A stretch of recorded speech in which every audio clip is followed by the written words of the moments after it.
What do you get when you cross a know-it-all newspaper columnist with an awkward, unsophisticated everyman? Yeah. Well, I'm just not sure about that right now.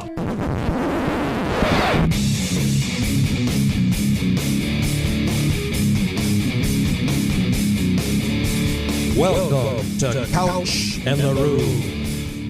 Welcome to Couch and the Rube, presented as always by our friends at Pure Options, Precision Crafted Cannabis. Obviously, we've talked a lot about the block party coming up September 7th. We'll get into that more. But there's a lot of time between then and now.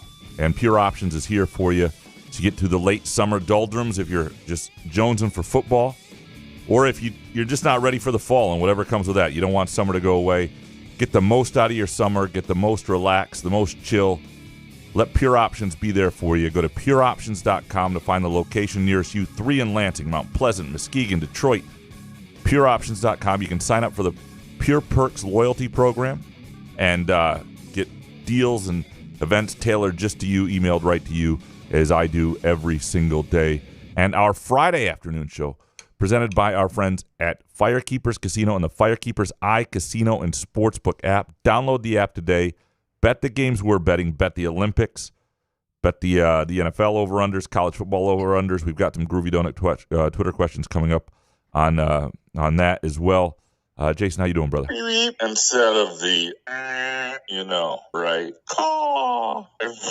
Really good pianist. Hey, buddy. You know, I love the tradition of the Hall of Fame game and the tradition of me going after like a half of a quarter going, all right, that's enough. Yep. You know, I love it. I love to see football again, but it literally happens the same way every single year. I'm like, throughout the day, I'm like, oh, man, I can't wait till the pregame. I'm going to check in, see what everybody's talking about. Yeah, the game, there's real football. We're playing football. And then, halfway through the quarter, I'm like, oh. You like the nostalgia of like the helmet, like seeing players on the field and a game happening. Hall of Famers, new Hall of Famers showing up. They're introducing those guys. The knock on the door, I love that. But it takes about 3 seconds where you're almost tired of the preseason already. Yeah. It's. I'll be excited for the Lions when they're first, was it next week or whatever? Sure. And I will pay attention to a lot more of that, but, no, it does. I mean, as much as we go, man, I can't wait for football. When the boring football starts to roll, boy, does it. You're like, I just can't. I remember in the summer 2000, I'm driving a truck for a neon sign supply company, right? And I have an overnight run in Michigan. And there was a place in like Dowagiac or someplace around there. Don't remember. Lawrence, wherever it was. Not important. This is why I'm such a bad storyteller. Anyway, it was off the beaten path, and it was an after-hours drop-off in a barn, and nobody, Anyway, there was a TV playing, like a little black and white TV, and it was the Dennis Miller year. You remember when he did Monday Night Football? Babe. Yeah, babe. And some words I didn't know. I just remember putting down like this, all the signboards and, lighting equipment and everything, and then nobody was in there and just standing there and watching like 10 minutes of the Hall of Fame game with Dennis Miller and being like, okay, I'm good for the preseason. I think I'm great. Like, as much as I was looking forward to this, I think I got my 10-minute fill. But shouldn't the XFL and other leagues that are trying to jump in on this and try to be summer leagues, like, realize, watch the Hall of Fame game, guys. We don't really want to watch that. So, therefore, you're going to take those players and put them on some sort of field and slap a Panther on it and want us to pay attention and put the rock in front of us. And think about how much worse it is with college players. I watched a few minutes of a replay of Illinois, Minnesota the other day on the Big Ten Network. Like, we're about to pay these guys a lot of money, and the college football players are like, the money should come to us. We generate the money. What accent is that? I don't know. It's a college football player. It's a grieved college football player. The swimmers should get nothing. The tennis players should get nothing. We are the athletes who generate. You generate money because people are obsessed with it, not because of your quality or level of play. College football largely sucks, okay? The level of play largely sucks. We love it. There are good games. You do get good quarterbacks. We're into who wins and loses. But if you were just to plant somebody down and say, hey, watch this sport, try watching 20 minutes of Illinois, Minnesota. Like, that's your average college football game. That is not entertaining. And we gamble on the MAC. Yeah, so we know what bad football looks like. Yeah, but the MAC at least has high-flying offenses because they don't play any defense. The MAC is like sometimes like Moneyball on steroids. But some of those MAC teams play other teams that are complete shit, right? I mean, I get that there's good MAC teams, but there's some bad ones. I'm just saying, like, Big Ten teams, they have no excuse to be that bad. Quality of play. You're going to get your money, but don't act like you earned it. you got it. You're lucky that fans are obsessed with it instead of college tennis. If they were obsessed with college tennis, those athletes who might be more pleasing to watch would get the money. You get the money because people are obsessed with that particular sport. That Dennis Miller story, of course, is a story we're telling, presented by our friends at Midtown Brewing Company. Quaker Oats oatmeal. More shitty stories coming up throughout this show. Before we get into our Groovy Donut Twitter questions, what we are betting this weekend, as we do at the end of week show every week, presented by Firekeepers iCasino and Sportsbook app. Jason, are you betting anything this weekend? I'm not. I'm taking the weekend off because of said Hall of Fame game. I put the under in one of my parlays, and I was really just disgusted with myself last night. And I had the Baltimore Orioles game in. It was like a 10-run. The Orioles scored 10 runs. I had the under in that. It's just, I'm not having fun. I'm waiting until football starts. My futures bets, I'm focusing on those. You're just betting to bet now. And we always talk about how terrible that is for you. So I'm taking the weekend off. I've got a lot going. Not surprising. First of all, the League's Cup is going on. If anybody knows what that is, when MLS plays Liga MX, the Mexican League versus the American League. And I hate MLS, and I'm always rooting for the Mexican side. I hate that all these games are played in America. They should be in Mexico. The U.S. team should be going down there. And I was so happy watching Toluca just beat the shit out of the Chicago Fire last night, and I had some money on that. And so I'll probably do some League's Cup. But and there might be some Tigers opportunities, because I'm telling you, the rest of the season, betting against the Tigers, other than when Scooball's pitching, is a good play. However, the bet that I'm playing this weekend that I would throw out there, and I apologize for last week's World Cup bet, I really like a couple things. In I think Canada plus a goal or plus half a goal, which means if they tie or win, they win at -140 or plus 210 on the money line. Ain't bad against Germany. Canada had those deducted 6 points in the group stage, won all 3 games to still qualify because they had been cheating, like they doing like a Connor Stallions type thing, but with a drone. Anyway, but the game I love the most is USA women tomorrow, Saturday morning, 9 a.m. If you listen to this before then, it's even money for -1 goal. I like the money line at -155. I think it's worth it. I don't think Japan. I've watched the Japan women play. They're not that good. The Japan men are better. That's not a man-woman thing. There's the teams relative to their. Japan is not that good. The USA for a while was overvalued. I think they're being undervalued here. Love USA -155 on the money line. Think that's a great play. I'll be on that Saturday morning. There might be a little value. Well, no, let's just stay there. Because when I do this, I get all of you guys in trouble. USA, Japan, go with the U.S. -155 Saturday morning, 9 a.m. That is what we're betting, presented by the Firekeepers Casino and Firekeepers iCasino and Sportsbook app. As it gets close to football season, plan a trip to Firekeepers. If you've never been, it's fantastic. Great opportunity to go to Dacey's Tap Room and Sportsbook and get the Vegas Sportsbook experience live. Watch the games, bet them live. It's just fun. I know you can do it on your phone too with the Firekeepers iCasino and Sportsbook app, but it's really fun to be there in person. You ready to dig into these Groovy Donut Twitter questions? Yes, of course. Eric Schultz up first. Mike Griffith is going into the Lansing Sports Hall of Fame. He was the biggest Maxwell apologist in the summer of 2013. It got me thinking. Have you ever had a take where you were in the minority, spent months convinced you were right, only to eventually realize everyone else was right instead? So there are 2 takes here, and this is no shot on Mike Griffith, but and my colleague Brian Calloway is on the committee that does the Sports Hall of Fame now. But you'll never see me retweet any of these or acknowledge it or acknowledge any of this exists, and it's not nothing against Mike Griffith here. That Mike Griffith is going in the Greater Lansing Sports Hall of Fame before Mike Ingram. Oh yeah, the 30-year. Lansing Community College basketball coach. No, and I don't know if it's because Bob Every has a thing against him. I don't know. I don't know what's going on. If nobody's nominated, I don't get it. But it is not a legitimate Hall of Fame until Mike Ingram is in.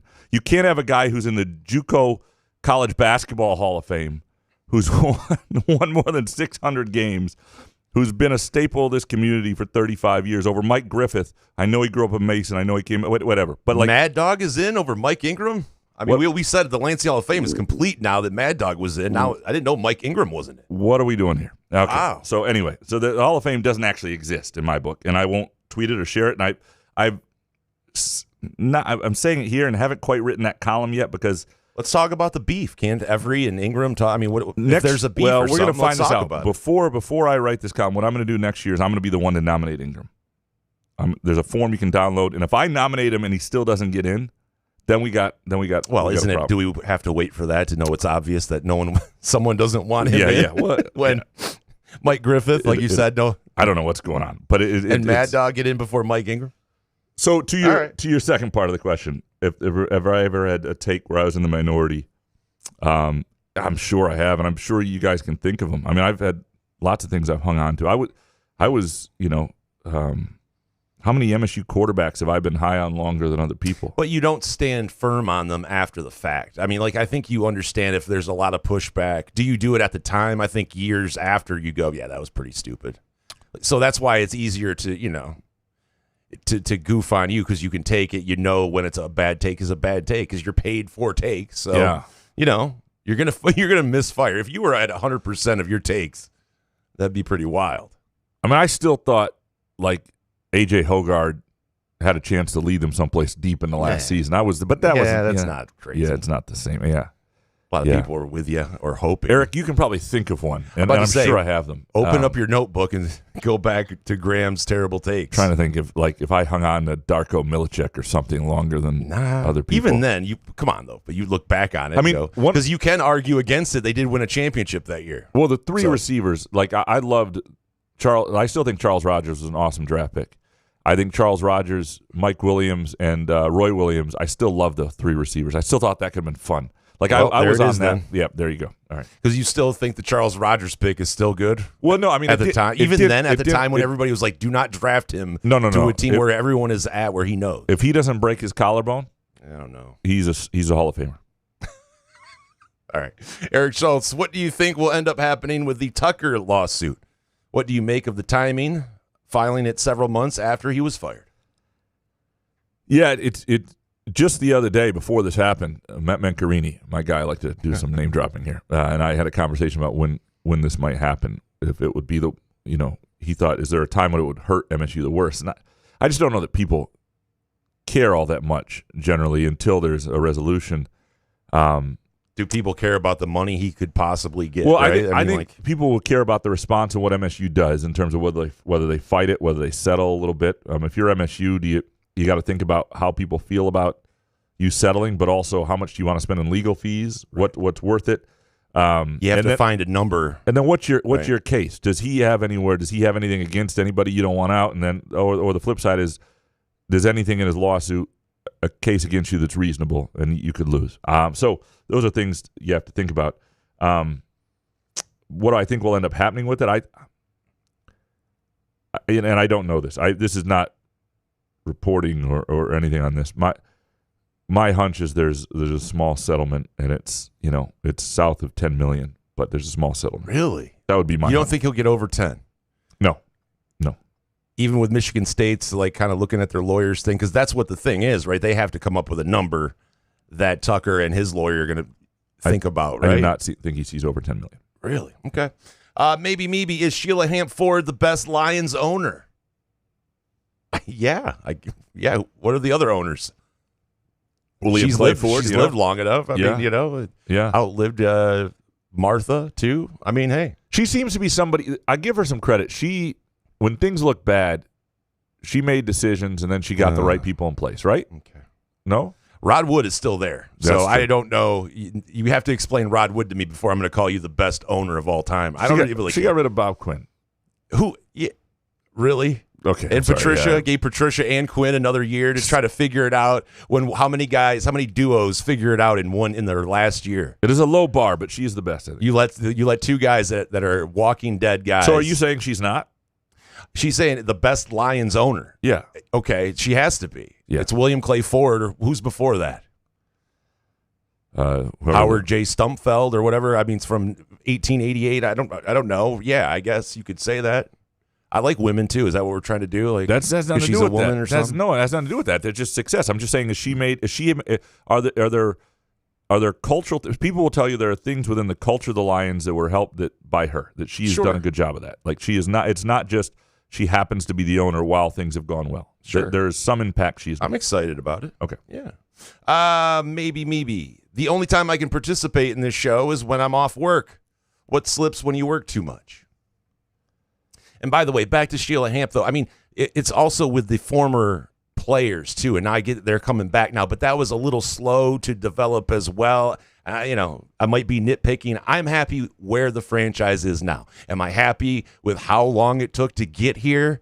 Absolutely not. I was thinking about, because I did make a 9/11 joke. I'm sorry about that. But I was thinking about 9/11. If you would have told me then, not only were the towers going to go down, but the Lions would not win a playoff game until 2024, 23. I mean, I'd be like, oh, my God. So we have been through a shit ton. So I think that's what a lot of people were thinking that day. Actually, I was thinking they better not cancel football. Well, I admit that. It was terrible. That's one of my worst takes. But a lot of people were thinking that. We could all admit it. We were all admitting, like, wait a sec. It's Tuesday. It's Tuesday. So what? I was a little too passionate, though, I think. There are a lot. You're not alone. You could have sent me to, like, Iraq or wherever, at that day. I would have went. To fight for football? Yeah. Charging in the line. Could have convinced me to get on a plane, I think. Anyway, what slips? What slips when you work too much? I know it never happens. Nothing slips. 8 hours of sleep. It's fantastic. Yeah, sleep is what I lose. I mean, sleep. The show gets in the way of a lot. I mean, to be honest. Yeah. Well, what slips is the show, actually, when I work on other things too much. I mean, and vice versa. When I work too much on the show, the work slips. Something always slips. I pretty much... The Connor Stallion story. That there you go. When you do this show. I basically do life at a B- level.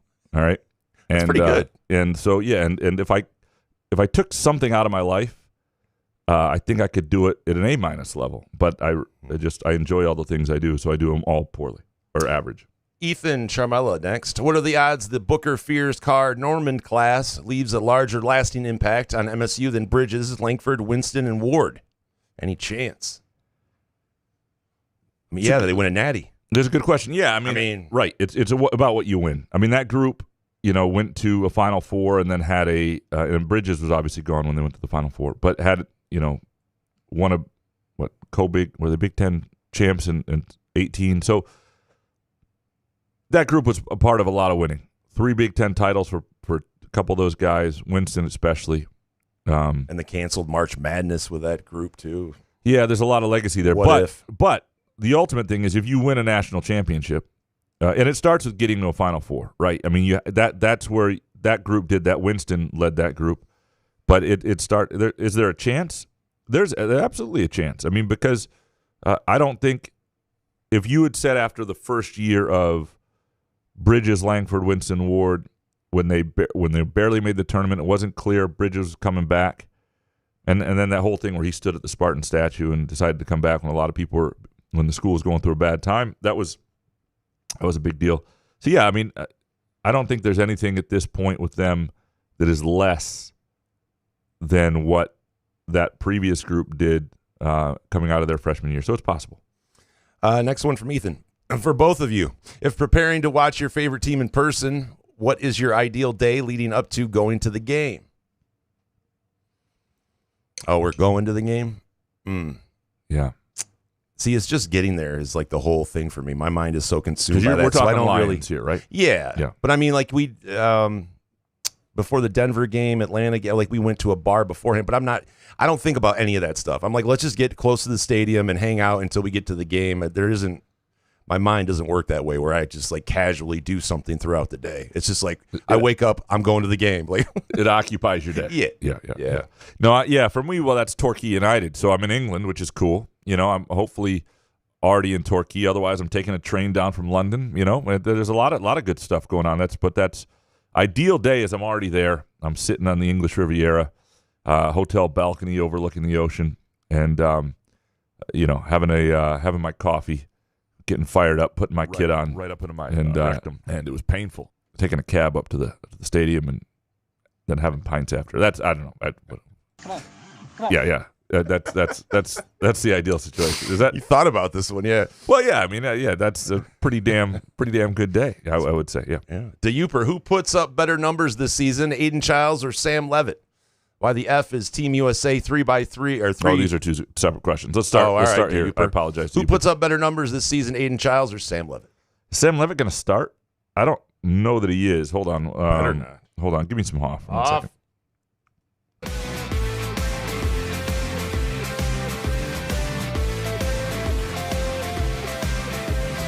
Well, there's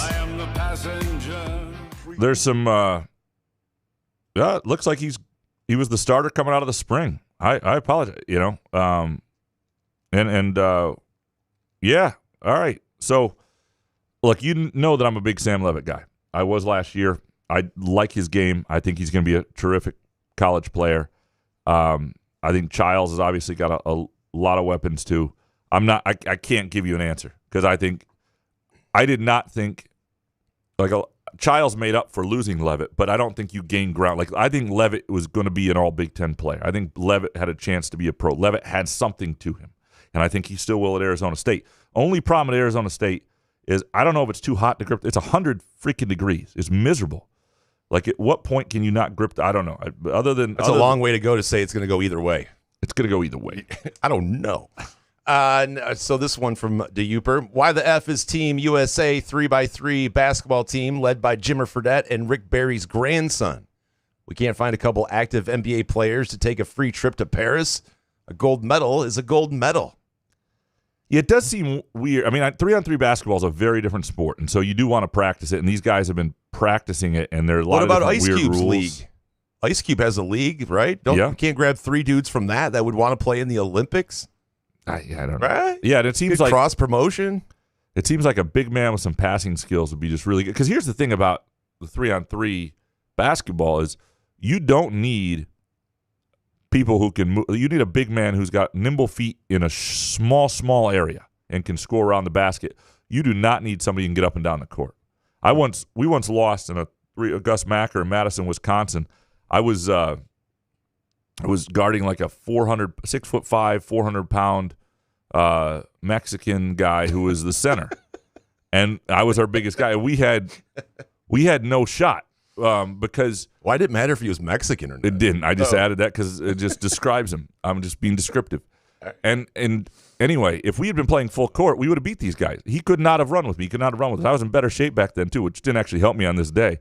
I could not move the man. And he didn't have to move anywhere. He had good feet, and he finished around the rim. And these were all, that's all you need in 3-on-3. That's why I even question the whole idea. What about Zach Edey? Throw him out there. Wouldn't he be badass at 3-on-3? He would be, actually. Zach Edey is pretty ideal. Are we even trying in this 3x3? But isn't he Canadian? I don't think he'd be on the U.S. team. I think that's the big problem there. That Gus Macker, if Joel Embiid, I guess if he's from the U.S., is Edey? I guess it counts. Yeah, well, he could want to be from the right. Yes, if he chose to be from the U.S. I love that Embiid is getting just shit on because he's got like 7 passports and he chose to be on the U.S. team, and now things aren't even going that well. Wouldn't you though? Yeah, that story about my Gus Macker against the 400-pound Mexican is it's definitely a story worth telling. Presented by our friends at Midtown Brewing Company in downtown Lansing. Great place for a date night this weekend. And a beer after work. I'll probably be there Saturday at some point. What time? I can't tell you. We need a time. I can't give you that. But if you're planning ahead and you're a big fan of their trivia, on Thursday, another Thursday trivia, Thursday, August 15th, Lord of the Rings trivia. Oh, shit. Mark your calendars. Lord of the Rings trivia, Thursday, August 15th, 7 p.m. at Midtown Brewing Company in downtown Lansing. So if you're a fan of Lord of the Rings, test your knowledge, get a team together, and head on down. Nerds. Midtown Brewing Company. A lot of people love Lord of the Rings. You don't have to. It's a compliment. Yeah, I would love to be a nerd. What's the sport they play in Lord of the Rings? That my I have no idea. I've never seen it. Hold on. I got you. Hold on. This is what I see. Everybody stops and they're staring at me. I got passion in my pants and I ain't afraid to show it. Show it. I'm sexy and I know it. Come on. I'm sexy and I know I thought it. they played. Come on, keep get up. looking. Get into it, guys. Come on. I thought they played like Check it out. I don't know. I've seen kids play this at like It's my favorite birthday part. parties. Not that I go to kids' birthday parties, but yeah. Wiggle, yeah. Wiggle. Wait, now you're going to kids' birthday parties you don't know? no. Is that what you just And said? maybe I got the wrong thing. Maybe it's what's the other movie that's like Lord of the Rings? Harry Potter. It's Harry Potter. I've got the wrong thing. Harry Potter is what I'm thinking of. Harry Potter. There's a sport they play in that everybody's into. Jesus, this show's gone off the rail. Hold on, now I have to get this right. But Quidditch is what it is. Wiggle. Quidditch. Yeah. Jesus, that was brutal. What sport is that? It's like a made up sport, but if you go to I don't go to kids' birthday parties, but I've seen at kids' birthday parties when Harry Potter was huge. If you were at like a friend's house for their child's birthday party, they might have a bunch of friends playing Quidditch, and they would do something like that. My wife likes Quidditch. That it's not even the right. We go to different parties, dude. Even kids ones. Jesus, Quidditch. Lord of the Rings is not Quidditch. Different thing, but Lord of the Rings is the trivia that's happening at Midtown Brewing Company Thursday, August 15th at 7 p.m. So mark your That's calendars. what we call a live read right there. Something. It's something. Gary Lipka, you classified Aidan Chiles as a pass-first running quarterback. Who are the MSU quarterbacks you would put in that category? The other ones, that is. I mean, most of them for a while. I'm trying to think the last time they had a run-first quarterback. But what I'm talking about is when you have guys who are really good athletes, that can be something they lean too heavily on. But like Brian Lewerke, quick feet was pass-first guy. Keith Nickel, we never really saw play the position enough to know what that was for him, but I think he probably was going to be pass-first. But they haven't had a guy like Chiles. They really haven't had this sort of player since like Mill the Thrill Coleman, who was a receiver as well. And so, it's most of their guys they've had have been pass-first guys. Jebediah, why is the article about Ono moving to Oakland County behind a paywall? Well, unless it's like truly public service journalism like we did during COVID or there's some sort of accident or whatever, like most things should be behind a paywall. Fuck the. What time is it? Oh, man, not bad. The plug fell out of the beer thing. Made it a little while. 30 minutes into the show. All right. But most things should be behind a paywall. I don't know why, but you're supposed to pay for journalism. The whole idea is getting people to pay for journalism. I guarantee I would love to if you could just throw everybody's thing into one thing, and I'll pay that, and I can log in. There's a question about that coming news. up. Oh, is there? In a little bit. Would you guys get to the bottom of that so I can just pay one thing? And yeah. Well, if I ran the world, or not ran the world, that wouldn't go well. But if I ran the journalism world, we still wouldn't go well. No, we figured this out. I got lots of ways to do this. It is it's ridiculous. And there are lots of smart people in companies that I work for and everything, but nobody's figured out that it's just not that hard to not even an idea.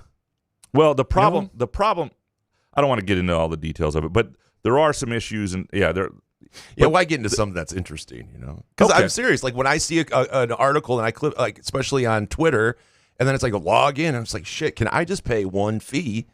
You know what I mean? And I go and I check the LSJ in the morning. I'd like to go check free, but then I have to have like three different deals. It's and I think bundling is coming to our company in 2025, maybe this winter. So there will be more bundling options. You can bundle if you have the LSJ app, you can bundle. You can pick like at least a couple other newspapers, so you can get multiple ones that you like to read. So you can do that through the LSJ app. But yes, it should be better. It should be multiple price points that if you only want to read MSU coverage, and I understand that part of my coverage helps pay for other parts of the newspaper, but if you only want to read MSU coverage, it would be this. If you want to read... but how do I know as a reader? I don't know until I see what stories are out there. I do like reading some stories on the LSJ. I wouldn't want to sit there and just have sports come my way, but if you can do it on your app, on the LSJ app, why couldn't you just do it if I'm logging onto the website? Or the big thing that ought to exist is you ought to be able to pay $1 for one single article. So and not have to cancel or renew. I mean, you might leave your credit card with them so you could do it easily next time. But and we would make more. If you have my card, we're going less than $1, right? Well, I'm going to be firing. Then you might not read it, but I guarantee you, for $1, most people will be like, I want to read this. I'll read. It's only $1, and then you're going to wind up spending more than you would probably anyway. But that to me is something that ought to exist. There ought to be more bundling options. There ought to be more creativity within the industry. There's lots of that. I haven't been asked yet. I haven't been hired at that spot. I could fix a lot of it. There are some financial constraints. There are different companies owned by different people. There are some greedy owners, certain places like what's going on with Alden and the Chicago Tribune that's just awful. There are, and all those people who own, like if you own stock in Alden or you're part of that, you are special place in hell for you. But so there are those sort of. But if you charge $1 per issues. article, then people are going to start making salacious headlines and try to get you to. No. So then you have to figure out what you. That would be one option. You'd also have subscribers, but you could also have an article a la carte. Sure. And that would be a way if you really want to read an article. That happens to me all the time. I have so many subscriptions I have to remember to cancel because, after a month, it's going to go up to $12 or $15, sometimes $71 for the 6 months, whatever it is. But I just want to read one article, and there's a trial period. And so we've got to be better about that. We've got to treat customers better. Customer service is not bad business, and that's something our industry has really struggled with. Next one from Jebediah. Speaking of honest reporting, should Hondo be assigned to cover the Mel Tucker lawsuit? Yeah, we don't have enough time for all of that. I would actually read that coverage. 1,000%. Yeah, I would. I would pay $1 an article. Yes. Yep. See, I think I would pay $9.99 an article. I think I would. Yeah, if we didn't have certain standards, we'd just hire Hondo and he'd save our company. That's true. Like ABC 53. Andrew Gauthier, does any profession publicly complain about their jobs more than sports writers? 20-minute practice coverage. They don't show us anything. Full practice coverage. Long day. It's a grind. Too hot. Back sweat. Just can't please these guys. LOL. Here's the thing. A lot of people complain about their workday.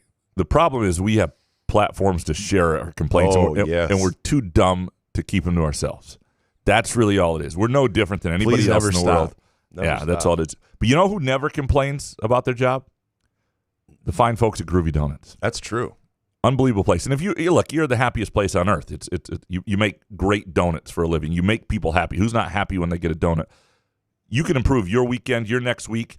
You're going back to school. I've said this before. I think if you are going to take a teacher a treat or give your kid, something for their first day of school teacher, Groovy Donut, way to go. I mean, there's just nothing better. I would be very happy. That kid is going to do well in a class if they present that teacher a Groovy Donut on the first day. Or just plan your tailgates around Groovy Donuts. People will remember them. They'll enjoy them. It's fantastic. I mean, they are, look, you've had a lot of donuts. I'm telling you, Groovy Donuts are the best. You will taste the difference. They are open Thursday through Sunday, 7 a.m. to 1 p.m., and that's 2 locations. That's Lake Lansing Road in East Lansing and also in Williamston. Just great vibes, unbelievable donuts. Next one from Andrew Gauthier. Doesn't it seem insane that the U.S. didn't medal in shooting? I mean, come on, man. Maybe there's a point there. If we can't win a medal in shooting, we don't get to have unlimited guns. Didn't the guy from Turkey who won the silver, he just showed up in like a pair of jeans and a regular-ass shirt? Like everybody had the different kind of like headgear, and then the guy from Turkey just shows up and shoots, right? We should just have one of those guys. I would think we would have decent guys. Yeah, I mean, I don't understand how. I mean, there's probably a lot of good shooters in the world because you think about like most of the intelligence people from other countries in movies. They seem pretty slick. They're probably good shooters. I don't know. So a stereotype is what you're saying. Yep. Yeah. Ben Jen, an old. We missed one, Andrew. Oh God, I'm so sorry. Hold on a second. Andrew, what's your favorite Olympic sport to watch and why? What's your go-to? Anything that's the main event kind of thing. We watched diving last night. I like track and field. Any kind of gymnastics, watching Simone Biles and jumping 12 feet in the air. I mean, it's all crazy, Yeah, and it only happens once every 4 years. So I feel like we turn on the primetime thing and whatever's on, and it's going to be compelling. And so, yeah, I enjoy the primetime stuff. During the day, if I'm picking it myself, it's the sports I like. I watch a lot of soccer because I love soccer, and that's it. But by the way, Groovy Donuts is here for you if you want to do an Olympic party. Great. If you're having people over, you can get little gold medals. They'll do those. You go to groovydonuts.com, but at your tailgate, your Olympic party, they will do specialty donuts for you. They'll design them just for you. You can order them, or you can just order a half dozen at groovydonuts.com. Ben Jen, an old problem of old MSU teams was having top-end skill position talent, but no depth overall or talent in the trenches. Thus, they were screwed by injury or deeper teams. Are we back in this situation with Chiles and company? Well, I don't know. I wouldn't say no talent in the trenches. I look at their top 5 offensive linemen. I think they're okay. Defensive line, I think they're okay. But they seem to think they have depth on the defensive line. But again, they thought that a year ago, and it didn't really play out that. I'm in a wait and see situation, and I do think there is. I just don't know. I don't know the answer to that. Could it go either way? Well, here's the problem is we've been sold that, and this is a new staff, and I get it, some of the same players, but we've been sold that for a while, that like like last year, the defensive line was supposed to be like 8 deep of like really good dudes, and by the middle of the year, they didn't have enough guys, and some of the guys never really played or did anything, and so it's impossible at this point to have a take to where you would be confident because people will listen to that and hold you to it, right? Like throughout the season. So I have zero confidence. That's why Graham is gun shy. Jonathan Smith. Joe Heim, whatever it is. I've listened to too many coach and player interviews between the Lions and Spartans the past couple of weeks. My question is, why can't we have mics for the reporters asking the questions, especially when they're in the media room? I can never hear the questions. Thanks, fellas. Well, Jonah Heim, I mean, these guys are grinding. I mean, they've been there for multiple hours. I'm sure they're sweating. To get a mic on them and a coach and a player, I mean, it's almost impossible. These guys do God's work. And they do it certain places. Press conferences, post it is annoying. Football games they have. But I want less of it because I want you to read my story. I don't want you to just listen to the press conference. And what I don't like is like what we've had at MSU so far is mostly all of us standing around somebody at a podium. So we're all getting the same shit. What if it's someone that doesn't have a subscription yet and here's your question and goes, my God, that guy. Well, what a question. Where do I sign up for his coverage? Yeah, well, that one person is just very... You say one, I say maybe two. And listening to our bumbling questions, I don't think that's happening very often. That's the best part. Yeah, I just... Come on. That's tough to do in front, especially like a Big Ten media days where you have to go up in a microphone and ask in front of all those people. And I mean, I don't know. I want less group questions, less press conferences, less mics, less everybody getting the same stuff, and just I mean, it was just a bunch of lemmings up there. Like people are like the 12th person on a beat. I'll rape that too. Like fuck, just go cover high school sports. Do something that matters to your community. You want people fired? I did not say Is that. What you're saying? There's too many people. Jarrett, start, bench, and cut. Carson Cooper, Drew Namick, and Gavin Schilling. Man. Well, I'm cutting Gavin Schilling. No offense to Gavin. But just a little offense. Well, I mean, the other two. Out of the three, you had to make a decision. Yeah. I mean, man, he's good to your head. Stone hands there. I mean, I like Gavin personally, but I didn't, so Drew Namick was an era when I was not watching as much MSU basketball and was covering a different team. And I mean, I remember him, but didn't watch him close up to not. I mean, I think he held the block record for a while. I mean, so I think you'd take him one, you'd start him and bench Cooper and cut Schilling. But I don't know that Cooper still doesn't have an upside that's as high as Namick or higher. But the problem is here, my Namick knowledge is limited. Jarrett, who has had the most disappointing career? Allen Iverson, James Harden, or Carmelo Anthony? Who's your? It's got to be Harden. I mean, Iverson, at least he got to an NBA. I mean, Harden, I know he did with Oklahoma City, right? But I mean, like, he's just gone to team. No one really. I think he's a smart basketball player. One of the smartest basketball players I've seen. But like, out of those three guys, you could go. I just don't think Iverson is disappointing. No, not at all. No, Carmelo is though. I mean, he didn't win a ring, but I think he had a hell of a career. Finals. Yeah, but I'd still out of the three guys, I'd say Harden. I mean, it depends what you want. Like, he's loved in New York. Carmelo Anthony chose time after time to take all the money in New York, leaving his team no money to sign anybody else, but what and never Harden to be doing? Competitive. Harden's taking all that money and he's requesting a trade and shitting on people. And fine line here. But Harden's been in more relevant big games than Carmelo Anthony. Now, Carmelo Anthony has the championship in the national championship in college. That was amazing. And James Harden has this, though. One of my best betting games ever. 2008, SIU versus Arizona State. James Harden's a freshman at Arizona State in the NIT. I think it was 2008. Yeah, 2008.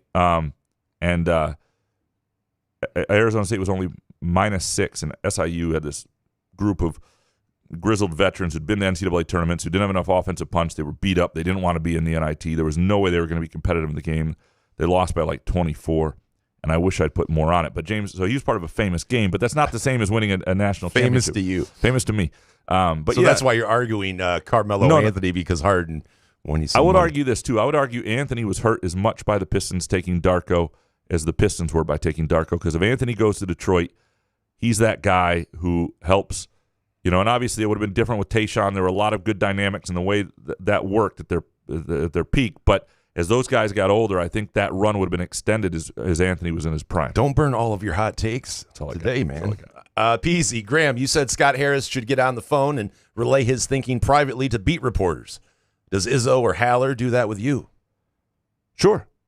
And I, and there have been other coaches do that. Part of working with reporters and media types is having relationships where they understand what you think even when they sometimes can't report it, because it helps them have context and know why you do things, and it helps them not overreact to things and fire off drunk tweets late at night. And we do that, but I'm just saying, like, not anymore.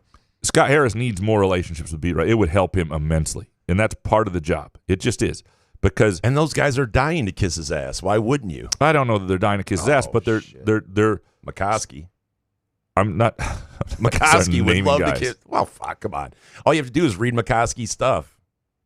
It's simple. Speaking of former Tigers people, I went on Matt Shepard's morning radio show the other day. Oh yeah, yeah, I was on. It was great. It was so much fun. Yeah, was he a good guy? I like Chip. He's a great guy, and I mean I've known him forever. When he was the play-by-play guy for Shep Eastern Shower and Michigan Shave football, and is that no? I'm asking. Is that what he's doing that show still? Right? Is that what it's called? I thought so. He was doing a show called Shep Shower and Shave, and then he got the Tigers gig, and I don't know if he's back to do it. He's doing his own show. I don't know what the title of the show is called, but it was a good interview and it was a good conversation. It's good to be back. Yeah. Did you ask him what he thinks about Benetti or no? I did not. Oh, he was interviewing me. Oh, Peasy. Ryan speaks. Why does it seem to be the consensus that Jeremy Fears is the starting point guard next season over Trey Holloman? Trey has way more experience, success, and is not coming off a significant injury. I mean, it's a fair question. I think the answer is because Izzo has alluded to this quite often. It's a gunshot, and it's not Liz Frank.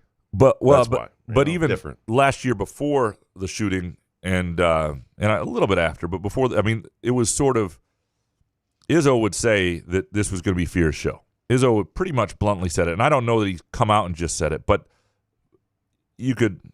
I don't even think you need to read between the lines. It was very clear that Izzo's plan was to turn it over to Fears. He has said he has a point guard as a great leader, and he wasn't as much as he liked Holloman. He was talking about Fears, that he was excited about that era. And so Izzo has sort of said it, so that's created the consensus.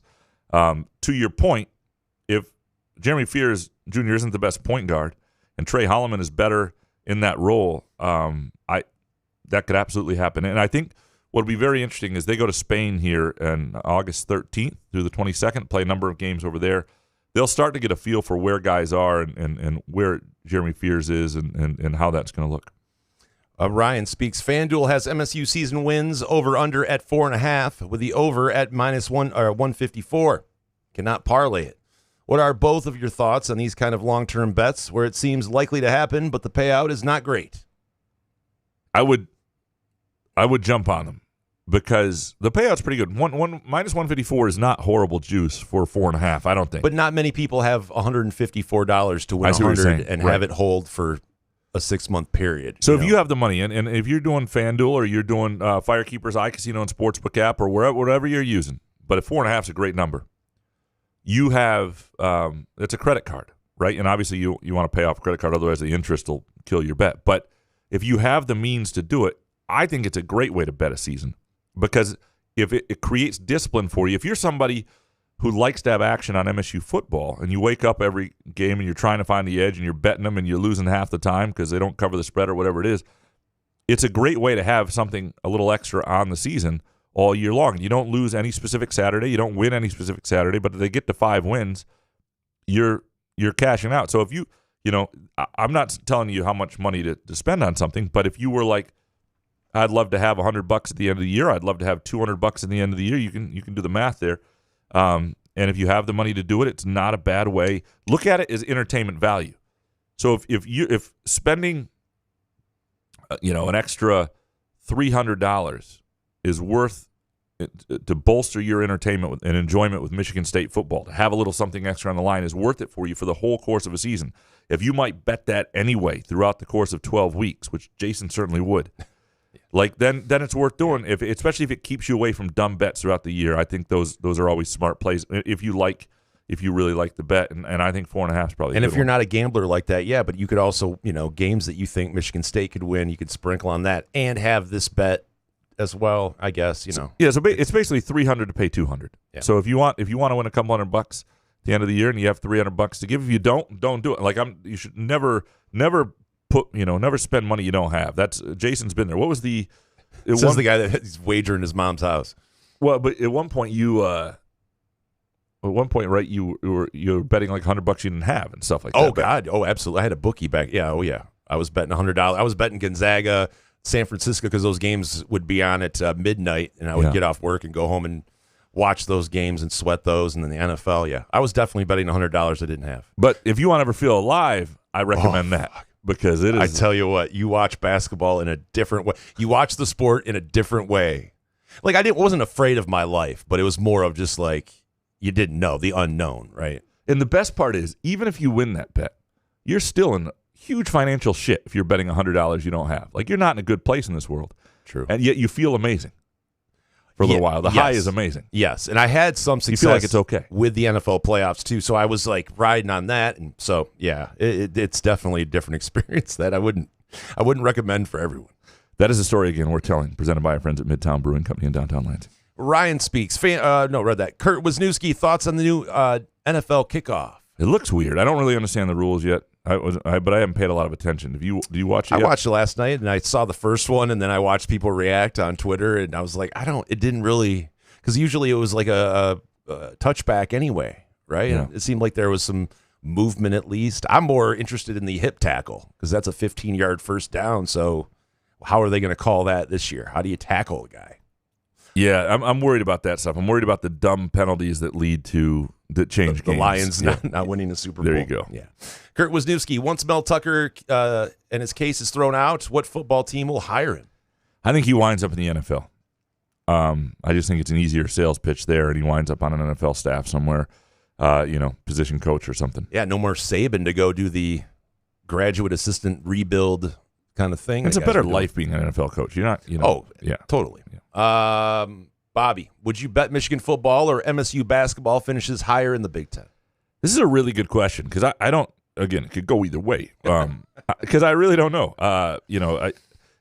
In football, I've got to think Ohio State and Oregon I would pick to go ahead, and Penn State is right there. So you're talking maybe fourth, but maybe they're higher than that.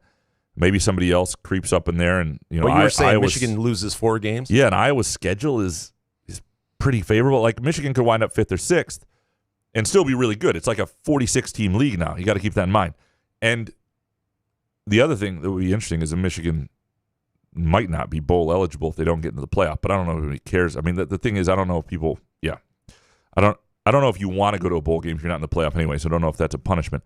But if for MSU basketball, I mean, there's a chance that they're one of the best couple teams in the Big Ten and really a contender. There's a chance they're not. I think there's a ton of variability there. So I really don't have an answer for you. I would not bet it either way. Jason Akins, do you have your Boston College football scouting report completed? Who will cover Nick Marsh? I have not really looked at that game a ton, other than I know that the head coaching situation. They're supposed to be solid-ish, and who people are fired up about Nick Marsh. I do think he'll play a lot this year. Is a true freshman, and obviously there will be things he doesn't do yet as well as he should, maybe with some routes and other things that just comes with time. But it will be interesting if you're relying on an 18 and 19-year-old quarterback and an 18-year-old freshman receiver in college football. Those guys can be really talented, but things can go wrong at times. But I think Nick Marsh is just one of those guys who has it and will be, an impact guy in his career. At this early stage, I would guess he will make some plays that you go, wow, that guy's. I don't think he'll be. I would be surprised, I should say, at his age to be consistent enough to be a go-to guy. Next one from Jason Akins. I'm sorry the Hall of Fame game ended prematurely. Do you forgive me and the people of Northeast Ohio? I think we do. We saw enough. You could have ended that fucker after the first quarter. There you go. That's when I stopped watching. There you go. I don't even know what the score was. Dino Spumoni. Will Michigan have more defensive players drafted in the first round? Mason Graham, Kenneth Grant, and Will Johnson. Then MSU will have players drafted in the entire NFL draft. Next year, I really don't know. That could go either way. I don't know. It's a fair question. I have no It's a no long idea. season. Yeah, I have no idea. It's very possible. Michigan's program is in a better place than MSU's right now. And a lot of MSU's most intriguing players are pretty young guys. So it is possible. Yes. Dino, don't follow Couch's gambling advice. See, that's last week I was off, but I've had some good runs too. Yeah, but you went against the United States too. I did. And that it was not 4-1. It was not great. Last week sucked. Sorry. Matt C. Why do some sports writers take themselves so seriously? That guy who covers the Tigers for The Athletic made covering the trade deadline sound like he was doing a tour in Iraq. The reason I like you, Graham, is because you don't take yourself seriously. Well, thank you, Matt. But you think about Just this, in his though. basketball prowess, he thinks he's There's so certain serious areas where- there and working out. And But you think about this. If you're covering, like, this is your livelihood, this is your job, you're competing in that job, it's a serious job because it matters to you, and it is your livelihood. And Graham did ask him. And I did ask him. And also it is, and so you're trying to do your job well, and it's the trade deadline, so a lot of shit's going on. You don't want to miss anything. And you're competing against a lot of other people. So we're just that's busting your guys' balls. Yeah, but I we're all appreciate jealous of having that job. It's a fun gig. Matt C. Does Haller enjoy being mocked and laughed at by Poverty Mac program and CMU? They should, at minimum, never play CMU again and demand their AD step down. Nobody's mocking Haller at CMU. I mean, CMU's trying to figure out how to get out of this thing. They're not mocking Haller, and because then Haller can just show that picture of McElwain with a shark. Yeah, here you go. This is your coach. I think Haller actually has his graduate degree from CMU, but they're not. Well, return it. Yeah, that's right. Take it back. Take it back. Rip it in half. David Jackson. Is any GM not phoning Trevor Bauer and begging him to come back to Major League? We missed one MC. Matt C. Matt C. Why did Jesus? I'm so sorry. Why does Jim McElwain have a job? He is head coach of a staff that allowed the most unethical thing in college football history by letting Counter Stallions on the sideline to steal signs. It's a fair question. Again, it's not about, and more will come out on this, but it's not, to me, it's not about, the whole thing is who knew what when, and then when you knew, how come it took so long to, and by the way, what happened with this shark picture? Like, can we figure out who the actual person, if it's not McElwain, can we just find out who it is, who laid down on top of a shark in a boat? Yeah, I think this would be McElwain's last year anyway. That would be surprised. Maybe it's J.D. Vance beyond this year. So, David Jackson, is any GM not phoning Trevor Bauer and begging him to come back to Major League Baseball is committing dereliction of duty?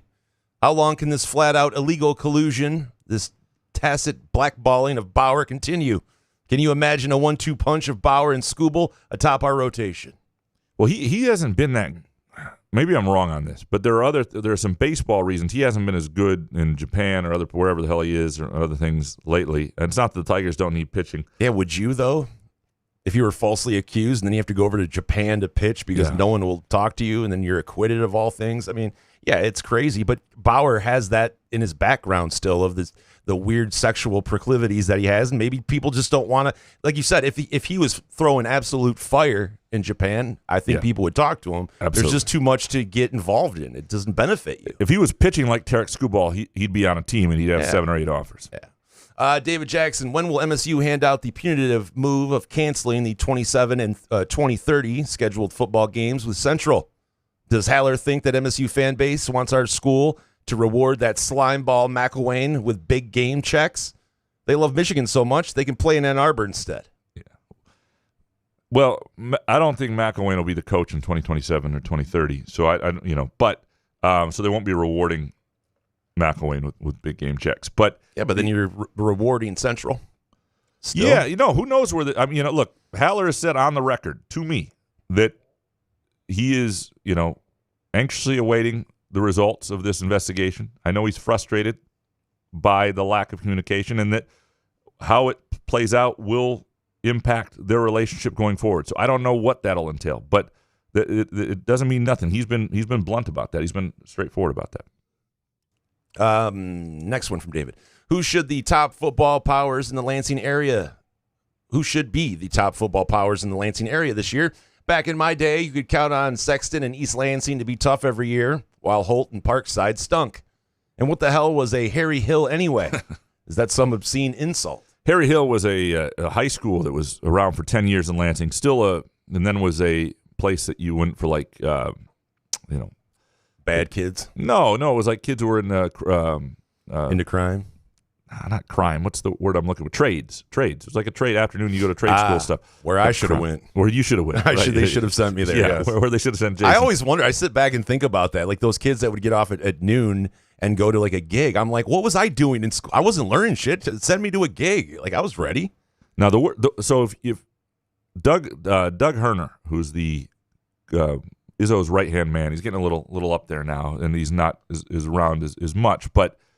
Long time Izzo's right-hand man. My old high school gym teacher, former Sexton basketball coach for a while before I got there, he was the Sexton coach, I believe, basically while Harry Hill was in existence at high school. So he lost some kids to Harry Hill. Then Magic was in his district, and Magic got forced integrated busing to Everett. Think about being the coach at Sexton. You're like, wait a second. And then Eastern's got Jay Vincent. It's just total bullshit, man. So the question was about football powers in the Lansing area. Sexton used to be tremendous. It's a small school now, and so it's harder to compete year in and year out for the Lansing schools. The East Lansing's always going to be good, and they should be. Holt ought to be good. Grand Ledge, these are the sort of the powers, and I think will remain. DeWitt's a huge power. Mason, these are the area powers now. Jay Riemenschneider, when listening to Solari, he doesn't appease fans. He just tells it like it is, but you do at times appease. It is because you're a glass half full type of guy, or because you know where your bread is buttered. Yeah, I don't say things I don't believe. I'm an optimist probably at heart, and maybe that's why I lean that way. And I don't know that. Solari's been. I have lots of conversations with Solari. There are lots of things that he believes that turn out to be incorrect, and when that are optimistic, but. Why don't you write something? I don't know. Maybe, but it is possible that I'm also doing this more than he's doing. So in other words, we're doing like 5 hours a week talking to people, and so I say a lot of shit. And if all that came on here was like, nope, life's gonna suck this year, 2-10. I don't know. That could go either way. Yep. Next question. Yeah, let's go. Fuck it. This guy's an ass. Block him. Like this show would suck. So it's not appeasing, but it's just. You're getting the optimistic side of me at times, but I'm trying to analyze things. And I was so happy to see you guys yesterday. That Aidan Chiles thing. I was like, hell yeah. You always get such flattering images of me. Listen, I didn't take the picture. You did I not. was doing what was given to me. Fair. I don't know what to do there. Jay Riemenschneider. Were MSU fans in an uproar over the blue and yellow Winter Wonderland license plates because now we have green and white ones? I didn't. If there was an uproar, I didn't know. The green and wherever white that uproar is, I don't want to be anywhere near that uproar or whatever social media shit that is. So. But my wife did say, because I'm always, objectivity and the appearance of objectivity are very important things to me. So we now have one of the green and white ones. She's always liked them, and she checked with me before she got it. She was like, "It doesn't say state on it or anything." I'm like, "All right, we're fine. It's fine." Why would that matter? I don't want to show state on bias. a license plate. Yeah, I don't. Yeah, you don't show. You don't. But it's your wife's car. Like, so if you showed up, if you had both to use of our it, car. right. So, but if you used it, you'd be embarrassed. Correct. That's weird. I guess maybe not. Jay Riemenschneider, Graham, do you know who 2 Chainz is? Of course I know 2 Chainz. He's been around forever. 2 Chainz is like our age, isn't he? Like 2 Chainz has been around since maybe older than us. 2 Chainz has been around since like the early 2000s. I doubt he's older than we are. I bet he is. I don't know. Okay. Hold on, get him off. 1 second. Do the wiggle, man. I do the wiggle, man. Yeah. I'm sexy and I know it. Yeah. So 2 Chainz This was is born, what I see. 46, older than us. So Damn. yeah, I remember him from like my 20s, in late 20s at least. Yeah, I know. Of course I know. I've never celebrated a 2 Chainz album. So 2 Chainz. I know who he is. He does that show on Vice, the Damn Expensivist or something. It's pretty good. Mojo Jojo, did something happen to Lee Corso? No, we're missing there's one before that. Jesus Christ, I'm so sorry. Mojo Jojo, I keep. Can we get a live cam on Graham at the 2 Chainz concert? Yes. He would have to go to it, though. Well, I will not be there. Yeah. I would love to be at this block party. Like, I am disappointed I will not be there. At the the Pure Options back to school block party September 7th. September 7th, 1 to 7 p.m. at the Frandor parking lot. It is Frandor store parking lot. It's going to be fantastic. There's going to be food trucks. Of course, there's going to be Pure Options and lots of and live music. They're going to have the MSU Maryland game on the big screen. I will be at the game, however, so I cannot be there. I will live vicariously through all of you, but I would mark your calendars for that Saturday and plan to be there and enjoy it. And I'm sure Jason will be swinging on by.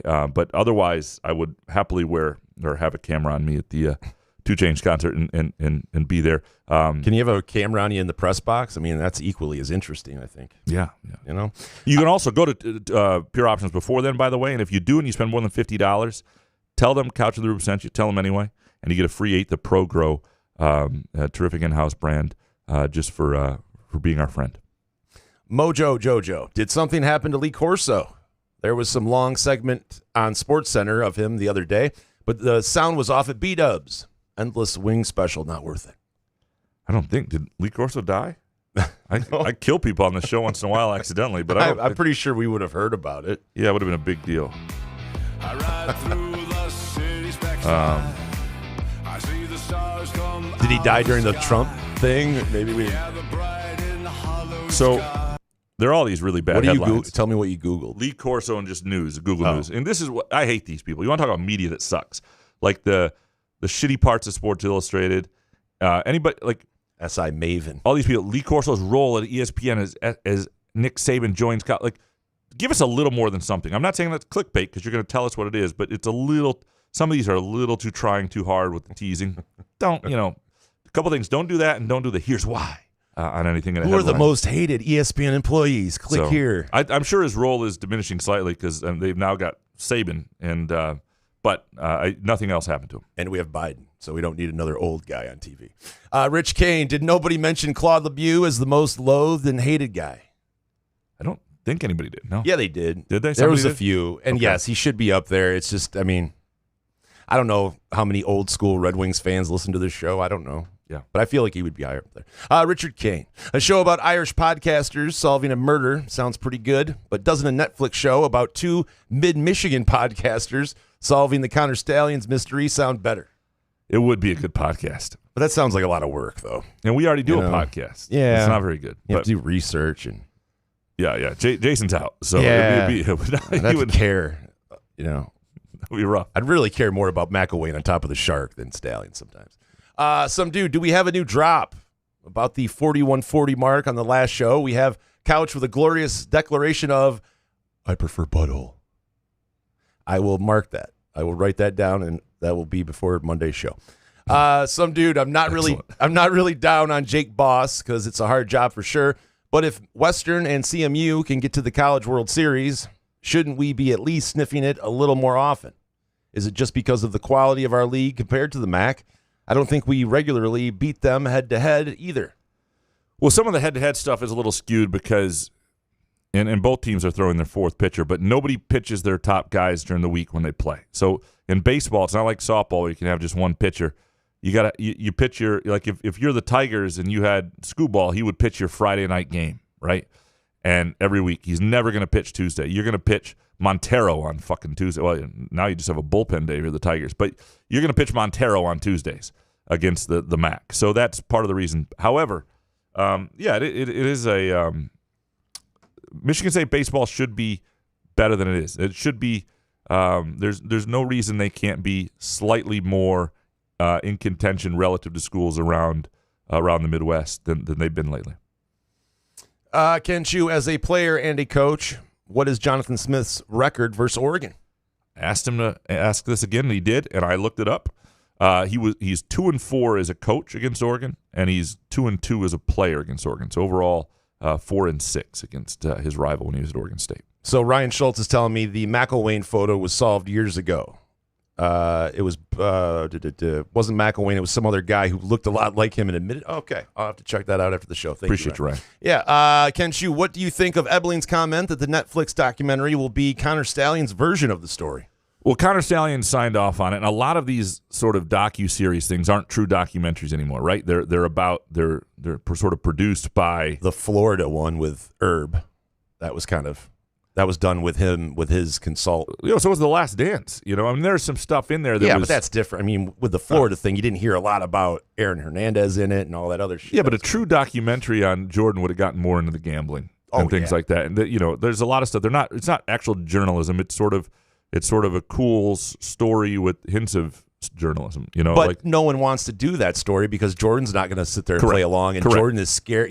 People are scared of Jordan, so they don't want to talk about it. And The Last Dance was an incredible production. I'm not knocking The Last Dance, and it came along at a perfect time. The question is, where will this one with Connor Stallions, be, and what will he reveal? And you're right. And how much pushback will there be? It'll be interesting to see. Moneybags, how many more firings are to come at CMU? It's a good question. I would.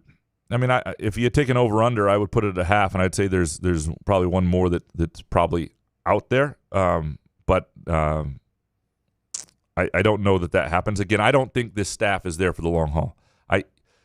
They have not been winning a ton. I don't think they're going to be good this year. I love to see CMU under 6 on the over/under. It's not that they, maybe I'll be wrong on that, but my sense is this is nearing the end for that group anyway. Bo McJunkins, we know someone is working the Connor Stallion story, but are there any updates on the Matt Weiss portion or the Quorum LLC? I'm not working those. I don't know what's going on there. Haven't looked into it lately in terms of searching around to see if anybody's done anything. Welcome to the blue wall. And if anybody's caring enough to do anything. At some point, there will be this NCAA investigation that's going to come out and there will be some findings, and so there should be something. But that's Michigan. I mean, most of what I do is cover Michigan State. Like the Stallion story that I'm working on is sort of the angle of how you wound up on the sidelines at Michigan State. That is the story that I care. I don't want to say I care most. Yeah, I don't. How much I do now. Now that the McElwain Shark thing is figured out, I'm all in on Stallions now. Right, crazy. I didn't know that. Yeah, I have to look that up after the show. So the other stuff I don't know, Bo. I'm sorry. Bo, Graham, I gave you a hard time last week about paywall, but I do subscribe because it's worth it. But didn't you say you could subscribe to the LSJ while also getting Freep and the USA Today too? If so, how do I get that? Because it's locking me out. Yeah, it's through the app. You can do it through the app. And most USA Today stuff is not paywalled, so you should be able to get to most of their content without a paywall. But the Freep and LSJ, if you have either app, you should be able to get the other paper through the app. And I think bundling is coming next year. Can't come soon enough, but it should be here eventually. Bo McJunkins, can we stop giving a shit what Clay Travis has to say? I would hope so. I don't do it. I don't care what he says anymore. Well, the big thing about Clay Travis, I mean, he's a smart guy, but I don't believe he says what he believes. Like he's different than who he used to be, and I think he knows an audience. He taps into that audience. He's making a lot of money. I don't believe that Clay Travis. He's like Colin Cowherd, though.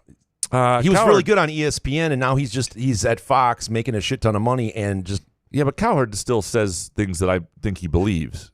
Mostly. Really? Maybe not. I don't know. Clay Travis just gets too political, and it's just like exhausting. Well, it's not just that he gets I don't political. care a different point of view. You talk about appeasing an audience. I think he's trying to appease an audience, and the stuff. I think there's a lot of stuff that Clay Travis says that deep down he doesn't actually like him and Whitlock. Like you just fire those people away. I don't even see any of their shit anymore. Whitlock's gone off the deep end. It's Rob Parker. It's just crazy. Suburban Spartan Dad. What is the fun fact that is going to get repeated on every broadcast about either Jonathan Smith or one of the players that we'll be super sick of by week 4?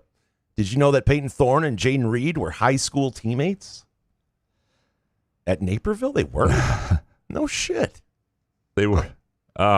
Yeah, that's a good question. There'll be something that'll come out about Jonathan Smith or about Aidan Chiles.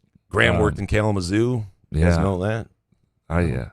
Something that'll become annoying. We'll have to figure out what that is. I don't know what it is, but it'll annoy us, and it'll happen. It'll be heartwarming. We'll figure it out. The first time it'll be heartwarming, then it'll be annoying. Yep. C-Dubs, if you could remove or add an Olympic sport, what would it be? I don't know. I would say swimming just to get Pat Forty pissed off. But I really don't care. No, just kidding. I mean, I don't think I'd really take anything away because Would you add something?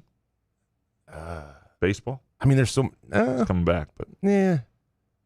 MLB doesn't want their guys. Are we going to use college guys or like I don't. If I could add an Olympic sport in, Yeah, I don't I know. mean, if they have there's any- skateboarding. I like skateboarding. I like the they have BMX and whatever. Is pickleball on its way there? I don't know. Pickleball? Pickleball. I don't want to watch it, but I'd be good enough to play, is what I'm saying. There's a 24-hour pickleball channel. That's crazy. It's crazy. C-Dub, since someone was fired from the CMU football staff, what's your new excuse for not publishing your story, Graham? The standards don't change in terms of the reporting and journalism. You have to have enough, like for us at the LSJ, we're very careful on this. We have to have enough sourcing. And so I have what I believe is, I believe I have the story, but I have to have it firmly enough from enough places and enough angles to be responsible with it when it's anonymous sourcing. And that's just something that there are lots of places who would publish based on what I have. And they would be fine in this case because I believe in the source I have.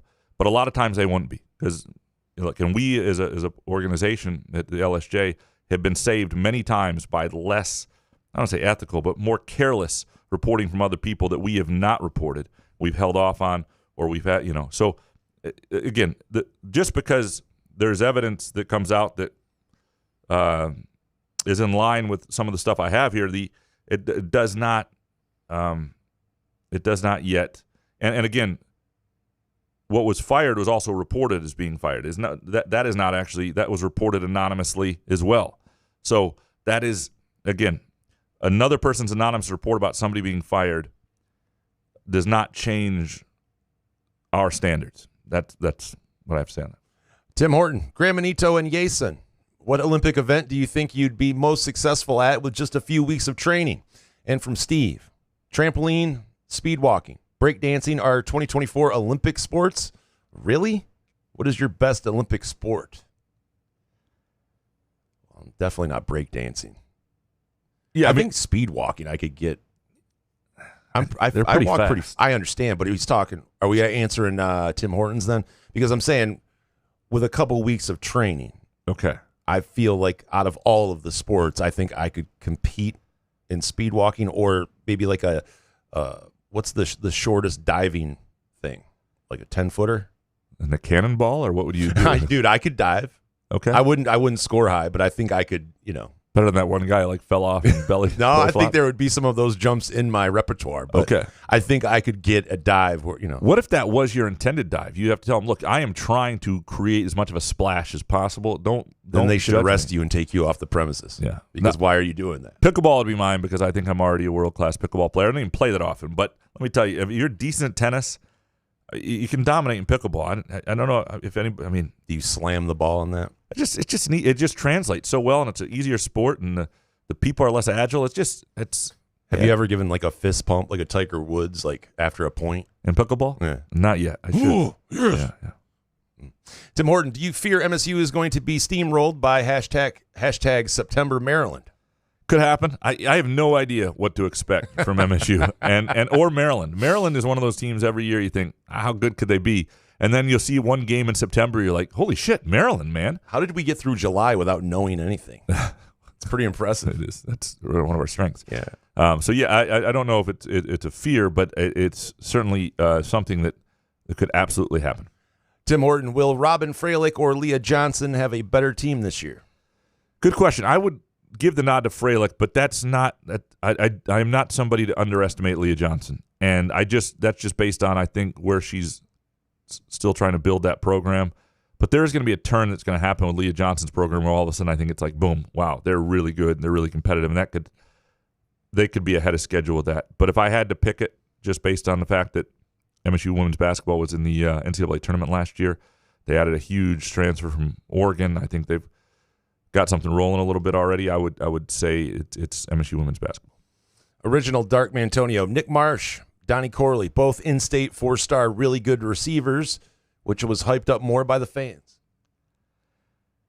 I would say it's Corley because as much as people love Marsh, I don't know that anybody is hyping him. I think MSU fans after last year and they're sort of beaten down, there's not a lot of hype. There's a lot of like hope for Chiles. There's a lot of hope for Marsh. People are kind of anticipating. They're looking for something to have. But back then, when you think about when Donnie Corley was coming in, Michigan State was coming off a playoff berth. They were coming off that 36-5 stretch. that is, I haven't said those words in a long time, 36 and 5. That used to be like a daily thing on the show. 36 and 5. So, yeah, I would think Corley was much more hyped. Original Dark Mantonio, do you think during the radio and pod interviews, the host asks a question and doesn't even really listen to the answers the guest gives? Because at times it seems like the host has no clue what was said and goes on to some other talking points. I hate that, but you sometimes see it. It happens with my mom with me at walks. Like, I'll be walking, and I just tell she's not listening. I'm like, fuck, she's not listening. And she'll go on to something else. But, like, yeah, you can tell. And part of being a decent interviewer is listening and not just having certain questions and letting the conversation take certain places. OG Dark wasn't talking about you. He was talking about another podcast. I am certain he's not talking about me because I do listen. Yeah. All right, Dark, why is it called taking a pee or taking a number 2 when we actually are leaving them? Leaving heat.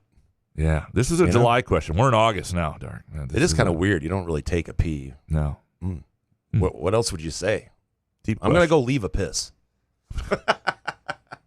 Yeah, weird. It is weird. Try that at one of your parties next time. Don't the do Hallmark that. ones. Hey, I'm going to go leave a piss. I'll be right back. Travis Maynard. Looks like Izzo has brought in 2 6'7", 220-pound walk-ons. This feels like a good development for the scout team, no? Having 2 capable bodies in that role again must pay off some, yes? Love Izzo and Sanders, but it's got to be hard to simulate game size and speed with smaller guys. Yeah, the thing is, last year they had 2 5-person lineups, so in a lot of ways, and so for scrimmaging that wasn't an issue. For the role of the scout team stuff, you're not going up against guys at full speed as much. I mean, sometimes you are, but yeah, I guess there are advantages to. I've watched a lot of practice. I've never thought that though, like that they're not getting what they need because their walk-ons aren't good enough. But sure, the more big guys you have, the more you don't have to be like Al McGuire with a tennis racket out there trying to simulate size. Travis Maynard. Now I know we shouldn't be basing anything on Moneyball, but can you talk a bit on your column on Teng's MVP? Should we be stoked or concerned one of our vets didn't take home that honor? I'm excited, but I'm excitable. Set me straight, Graham.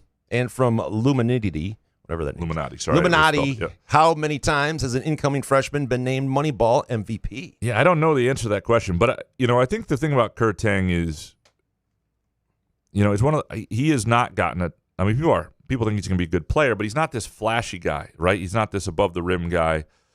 His game in some ways didn't naturally translate to Moneyball, and yet he wound up being the MVP. So that's interesting. He plays with a lot of confidence. He's going to be a backup this year, and he'll be battling for minutes with Garrick Norman on the wing and at the 2. But I think he's always been a guy I thought had a chance to grab minutes there and grab a role and be a valuable piece off the bench. And can he be a 12-minute-a-game guy? It's possible. I'm very intrigued. He's got I've said he's got old man to his game. I think he's a little bit better shooter in some ways than early Joshua Langford. But there's some of that to who he is. Neurotic Pants. Graham, what does it mean that former MSU players are ending up in the Summer League in Israel? What does it say about the program?